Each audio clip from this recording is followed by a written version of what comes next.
जगत्कारणं कारणज्ञानरूपं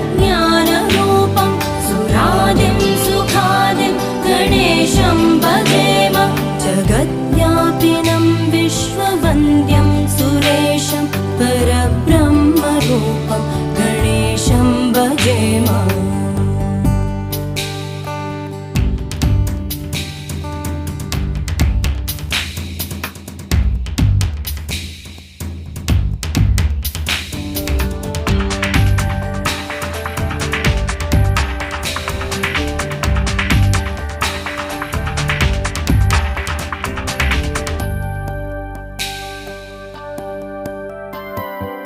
रजो योगतो ब्रह्मरूपं श्रुतिज्ञं सदा कार्यसक्तं हृदाचिन्त्यरूपम्